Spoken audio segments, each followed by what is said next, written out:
విధాలు సహకరిస్తాము, మేము ఆదుకుంటాము. కంపల్సరీ చెప్పి మాటిచ్చారు. మాకు చాలా సంతోషంగా చంద్రబాబు నాయుడు గారిని కలిశారు. ఆయన బాధలు వారికి చెప్పుకున్నారు, వాళ్ళ కుటుంబ సభ్యులు. ఆయన అధికారంలోకి వచ్చిన తర్వాత అన్ని విధాలు ఆదుకుంటాం, సహాయ సహకారాలు అందిస్తామని చెప్పి, అన్యాయం అయిపోయి మీకు న్యాయం చేస్తామని చెప్పి చెప్పారు. కలిసి మా చంద్రబాబు నాయుడు గారిని కలిసి మాట్లాడడం జరిగింది. ఆయన మాకు అన్ని విధాలుగా అండగా ఉంటానని సార్ ఆయన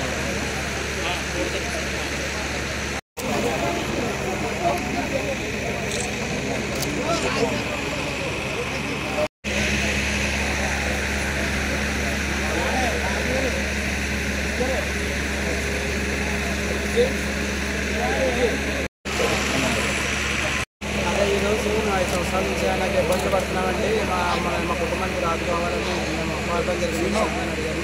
అలాగే అన్ని విధాలు సహకరిస్తాము, మేము ఆదుకుంటాము. కంపల్సరీ చెప్పి మాటిచ్చారు. మాకు చాలా సంతోషంగా చంద్రబాబు నాయుడు గారిని కలిశారు. ఆయన బాధలు వారికి చెప్పుకున్నారు, వాళ్ళ కుటుంబ సభ్యులు. ఆయన అధికారంలోకి వచ్చిన తర్వాత అన్ని విధాలు ఆదుకుంటాం, సహాయ సహకారాలు అందిస్తామని చెప్పి, అన్యాయం అయిపోయి మీకు న్యాయం చేస్తామని చెప్పి చెప్పారు. కలిసి మా చంద్రబాబు నాయుడు గారిని కలిసి మాట్లాడడం జరిగింది. ఆయన మాకు అన్ని విధాలుగా అండగా ఉంటానని సార్ ఆయన